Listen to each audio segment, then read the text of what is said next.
Halo sahabat semua, kembali lagi dengan saya Putri Mawarni.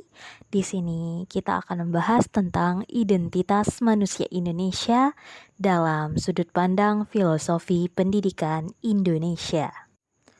Dalam menggunakan metode eksistensial, manusia Indonesia berarti identitas manusia yang menghayati nilai-nilai kemanusiaan khas Indonesia, yang mencakup nilai, jiwa, hasrat, martabat, sosialitas, rasionalitas, genuitas, dialogalitas, dan tradisi manusia Indonesia.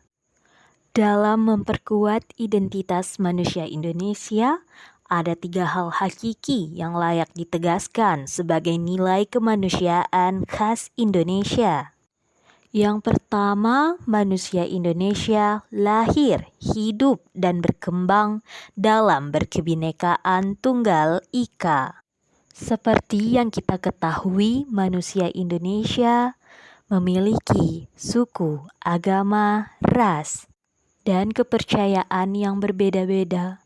Namun walau berbeda-beda, kita tetap satu. Sehingga dalam hal ini, budaya merupakan kesatuan dari 4 pilar penting, yaitu nilai-nilai, bahasa, adat istiadat, dan tradisi. Yang kedua, manusia Indonesia sebagai manusia Pancasila. Pancasila adalah jiwa bangsa Indonesia yang merupakan intisari yang merangkum nilai-nilai, jiwa, dan semangat yang dihidupi oleh orang-orang Indonesia yang selalu menjunjung nilai gotong royong.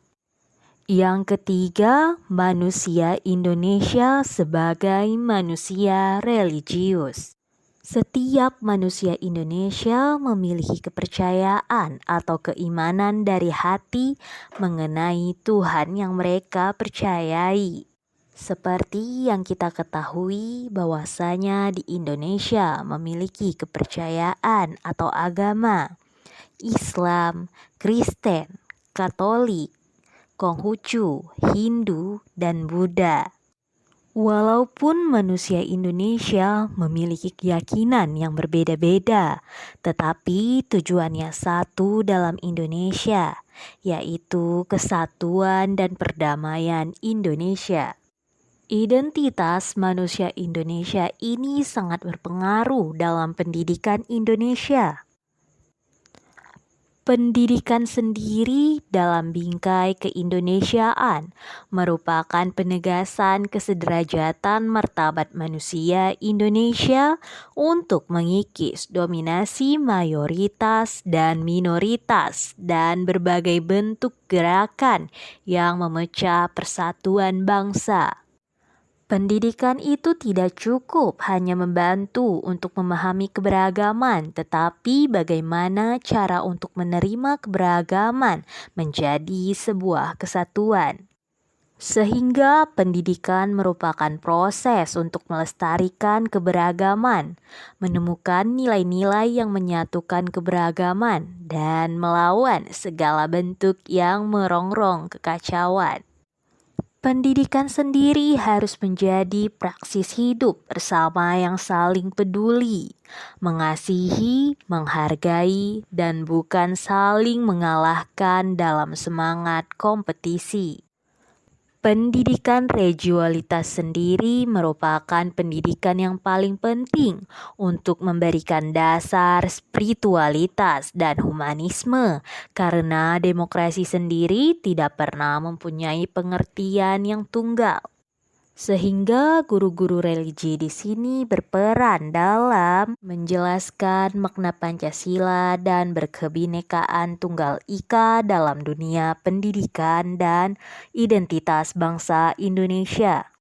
Menurut pemikiran Bapak Ki Hajar Dewantara sendiri, kita sebagai manusia Indonesia harus memiliki sifat adaptif dalam dunia pendidikan luar. Akan tetapi kita tidak boleh melupakan nilai-nilai Pancasila yang menjadi ideologi negara Indonesia.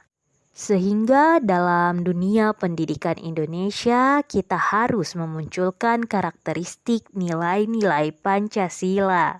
Sifat adaptif ini dan tidak melupakan nilai-nilai Pancasila nantinya akan membuat peserta didik menjadi pribadi yang kreatif, inovatif, mandiri, dan juga berkompeten, sehingga peserta didik mampu untuk bersaing dengan orang lain dan di dunia pekerjaan nantinya. Sekian video dari saya. Wabillahi taufiq walhidayah. Wassalamualaikum warahmatullahi wabarakatuh.